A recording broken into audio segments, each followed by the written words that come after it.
Hi everyone. Today in this session we will solve one problem on truss using a FEMAP software. So basically this truss is it's a structural member which is used in bridges, towers, roads, etc. So it's having 2 degrees of freedom. Okay, so and it carries a load in axial direction. So whether it may be the compressive load or it may be a tensile load. So the load which is acting on this trusses will be in an axial direction. Okay, so it is made up of a web of triangles, so which are joined together to enable the even distribution of weight. Okay, so visually it will be a web of triangles so that the weight can be distributed evenly on these parts. So today we will see a truss problem which is having 3 elements. So you can see in this problem the truss is having 3 elements here. So the element 1, it is having a 2 nodes, that is 2 ends, end 1 and end 2. So where you can see the end 1 is fixed, and end 2 is having a roller support. So what is the difference between this? So the fixed means there will be no degree of freedom, so there will be no translation as well as no rotation at node 1. But in node 2 it is having a roller support, so there will be a translation along x direction. So the node 2 have a translation along x direction, and at the same time the node 3 is the 150 kilonewton load is acting at node 3 at an angle of 45 degree.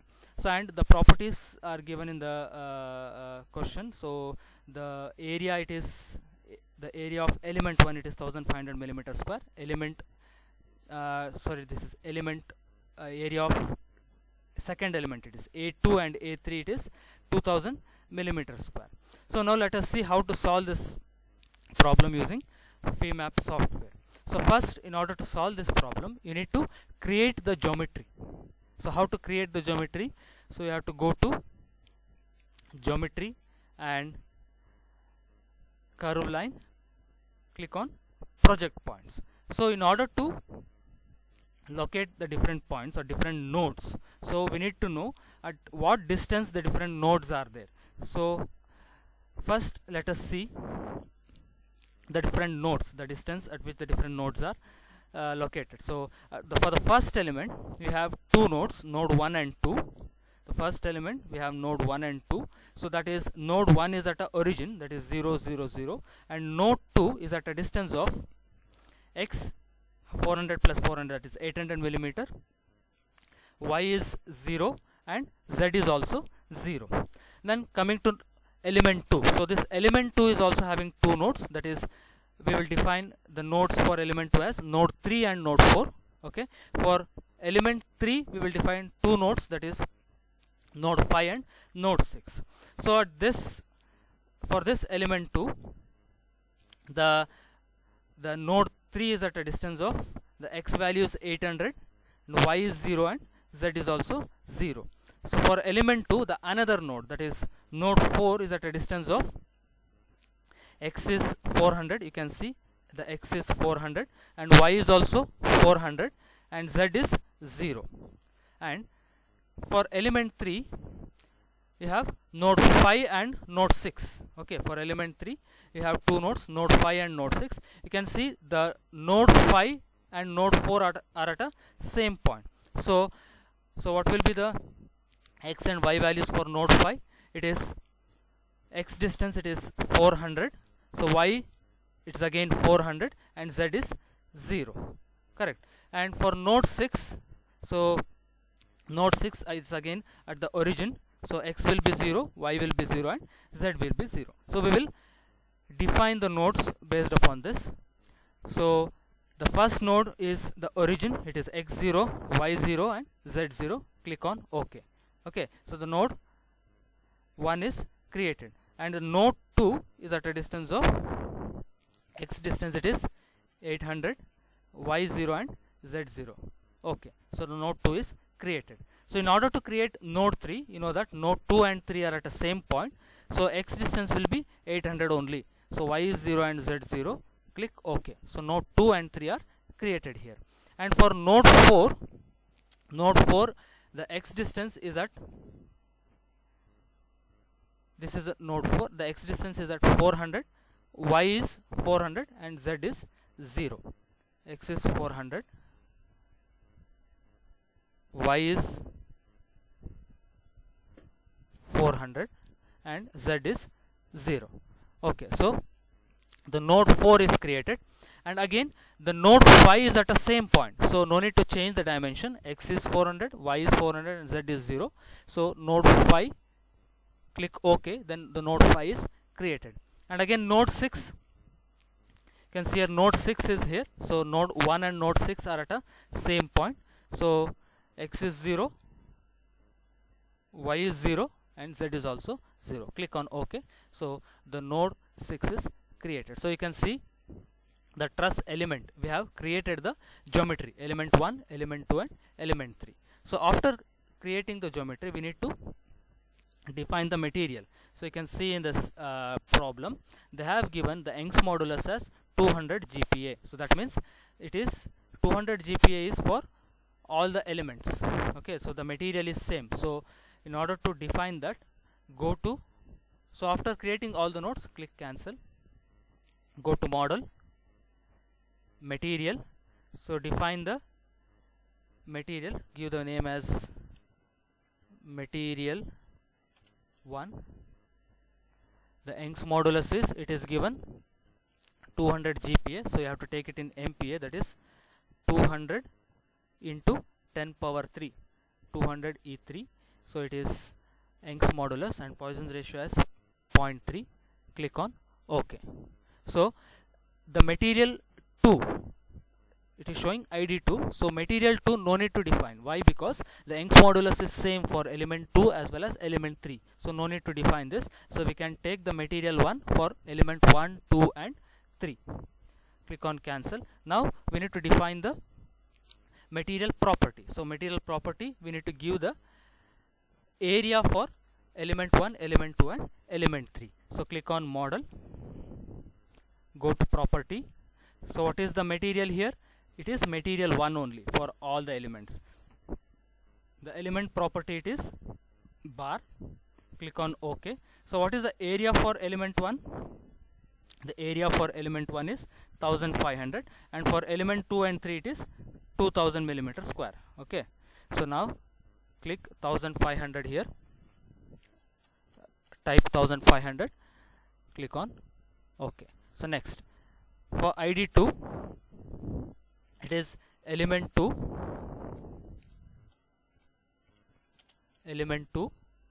the material, it is material 1 only, the property bar property. Okay, so what is the area? Area, it is 2000 millimeter square. Click on OK. So again for element 3, it is, you can skip this step because element 2 and 3 is having a same area, or else you can define also. So the material is material 1, element property, it is bar property, and the area is same, it is similar to the element 2, it is 2000. Click on OK. So all the properties of all the material is all the elements are created. Click on cancel. So after defining the material property, you need to mesh the elements. So go to mesh, click on mesh control, the size along the curve, click on select all, click OK, give the number of elements as 1 and click OK and cancel. So after this, you need to go to mesh again, and for geometry this time. Okay, mesh, geometry and curve. So here you need to select one by one element, all the 3 elements you have to select. So first I'll select the element 1, click OK. So here what is the property? It is bar property, and click OK. So here you have to select this y value as 1 and rest all 0. This y as 1, rest all 0. Click on OK. So similarly the same step should be repeated for other two elements also, that is mesh, geometry, curve. Select element 2, click OK. Now it is bar property 1. Okay, next click OK. Sorry, it is for the second element, no, so you have to go to geometry, curve, click on second element. Okay, so the property it is element 2.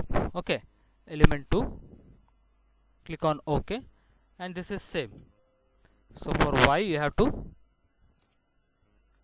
give 1 and rest all is 0. Click on OK, and the same step, go to mesh, geometry, curve. Now select the element 3, click OK. So here element 3, click OK, and this thing you need to change. So here y is 1, click OK. So this meshing is done now. So after this giving the property and meshing, everything is done, you need to merge the coincident nodes, because we know that node 2 and 3 are at the same point and node 4 and 5 are at the same point. So we need to merge the nodes. How to do that? Go to tools, go to check and coincident nodes. So here you need to click select all and OK. So after this you have to click merge coincident nodes and click OK. So you'll come to know here. So this node 6 and 1 and node 4 and 5 and node 3 and 2 all are merged now. So 3 nodes are merged. Okay, so after this we need to define the, give the constraints and define the load. Okay, so this load is acting at an angle of 45 degree. So the magnitude is 150 kilonewton. So this we need to resolve along x and y axis. Okay, so along x axis what it will be, 150 cos 45, and along y direction it is 150 sin 45. So if you take the value of that, it will be, so 106066 Newton. So it will be 106066 Newton if you take the value 150 cos 45 and 150 sin 45. So what is the direction, whether it is upward or downward? It is in the downward direction. So for that reason we will take negative value. So we will enter the load as minus. Okay, so as it is downward force, we will take it as negative. And at node 1 we need to give fixed, and at node 2 we need to give roller support. So that we will see how to give that. So go to model, go to constraint, nodal. Okay, so which is the node which is constrained here? Node 1. Click OK. So give fixed. So all the nodes are fixed here. So we need to give fixed and click OK. So next you need to go to, you need to select this node 2 and 3. So click OK. So what is this? It is roller, right? It is roller support. So for this, the x direction, there is translation along x direction. So for that reason you need to fix all other degrees of freedom. I need to leave this tx, that is translation along x direction. So click OK. So after defining this, so you can see here in node 1, 1 2 3 4 5 6 all the nodes are fixed, but sorry, all the degrees of freedom are fixed. But in node 2 you can see here the 1 is not fixed here. 2 3 4 5 6 are fixed. So there is translation along x direction. Okay, so after giving the constraints, we need to go give the load. So go to load, this is nodal. So select node 3. Okay, so what is the load here? It is along fx and fy direction. It is minus 106066, and along fy direction minus 106066. Click OK. You can see the load is applied. Then click cancel. There is no the load is acting on this element, only the 150 kilonewton is acting.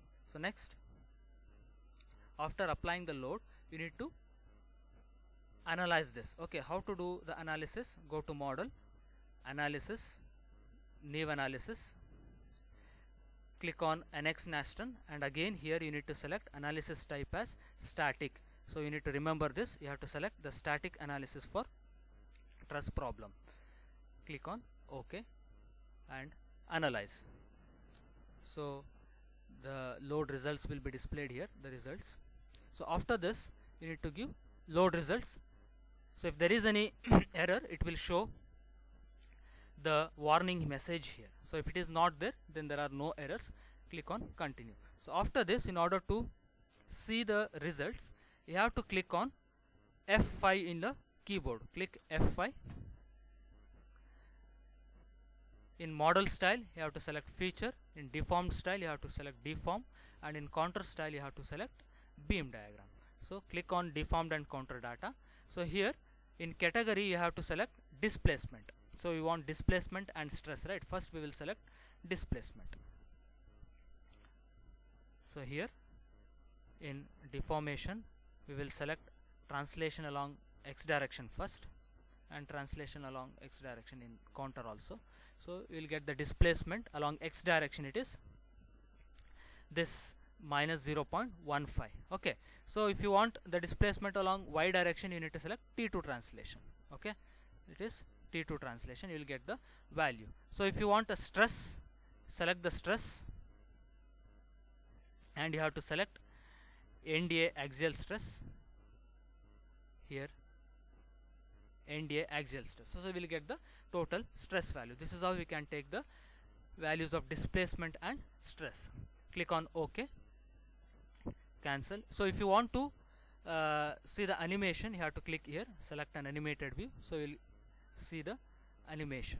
Okay, so and if you want to see the results in a particular load, you want to go to list, go to output and click on query and select displacement node. If you want to know the displacement in this node, click in this box and click on the node. Okay, so if you click on more result and OK, so you will get the displacement in that particular node. At the same time, if you want the stress, go to list, output, query. Instead of displacement, you select stress here, and again you have to click element. In this ID, you have to select any of the element you can select. If you want to know the stress in this element 2, click on more and OK. So it will show the results. Okay, so mod output, query, stress. So see the element 3, more. Okay, so like this you can check the displacement and the stresses in the individual node and elements. Okay, so this is about the truss problem.